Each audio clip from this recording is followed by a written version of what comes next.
وہ ایک بچہ آیا نا اپنی ماں کے لیے لباس لینے کے لیے، اور پہلے وہ گیا اپنے چچا کے پاس، اس کی ماں بیوہ تھی اور اس کا لباس پھٹ گیا تھا، اور وہ اپنے چچا کے پاس گیا تو اس نے دتکار دیا۔ ماں نے اس کو روکا تھا بیٹا نہ جانا، لیکن اس نے کہا کہ تیرے بدن کے اوپر جو لباس ہے وہ بھی پھٹ گیا ہے اور جگہ جگہ سے جسم جھلک رہا ہے، تو میں اپنے چچا سے آپ کے لیے لباس لے کے آتا ہوں۔ پھر جو رویہ اس نے اختیار کیا تو واپس روتا ہوا آ رہا تھا، تو کسی نے راستے نے پوچھا کہ کیا ماجرا ہوا؟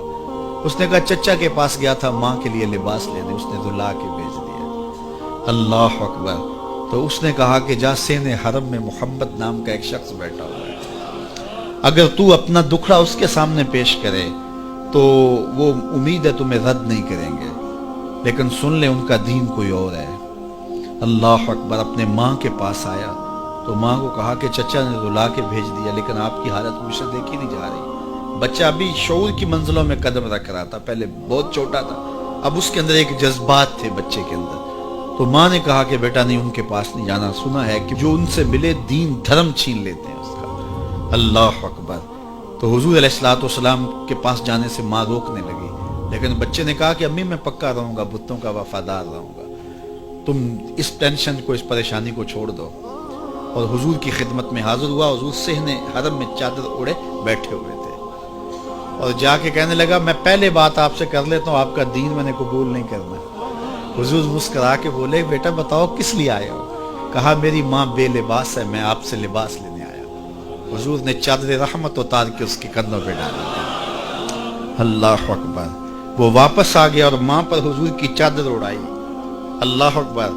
اور ماں نے کہا کہ بیٹے اس نے اپنا دین تو نہیں تجھے دیا؟ کہا نہ، میں نے پہلے کہہ دیا تھا تیرے دین نہیں مانوں گا۔ ماں کہنے لگی پتر اس کا دین ماننا چاہیے، یہ جس نے رحمت کی چادر ہمارے سر پہ ڈال دی۔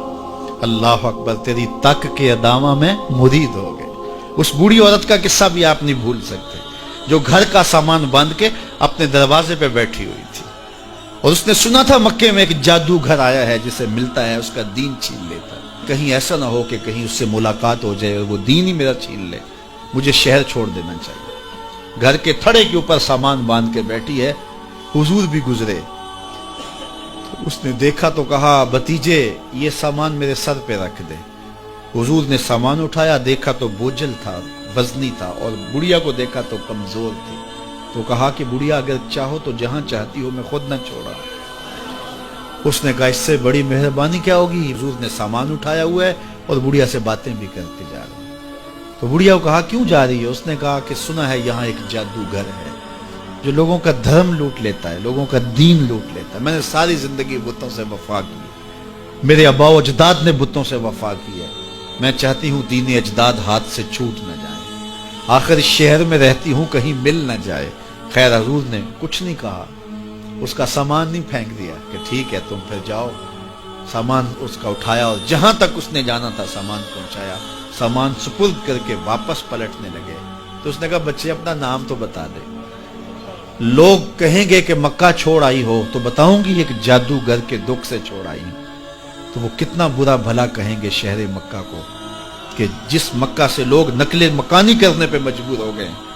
تو میں انہیں یہ بھی بتاؤں گی کہ جس مکے میں جادوگر رہتا ہے اتنا اچھا نوجوان بھی رہتا ہے، تو تیرا نام لیا کروں گی، تیرے قصیدے پڑھا کروں گی۔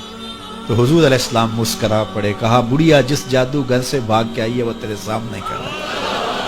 اس نے کہا سچ سے آپ ہی محمد ہیں؟ حضور نے فرمایا نام میرا یہی ہے۔ تو اس نے کہا پھر آپ کا جادو میرے پہ چل گیا ہے۔ اللہ اکبر۔ تیری تک کے ادامہ میں مرید ہو گئے، لوگوں کی خدمت کریں، بوڑھوں کے کام آئیں، دکھیوں کے کام آئیں، مصیبت زدہ کے کام آئیں۔ حضور یتیم ہو کے یتیم پرور تھے، لاچاروں کی مدد کرتے، لوگوں کے گھروں میں پانی بھر کے دے دیتے، اور دکھیوں کے کام آ جاتے اور مصیبت زدوں کے کام آ جاتے۔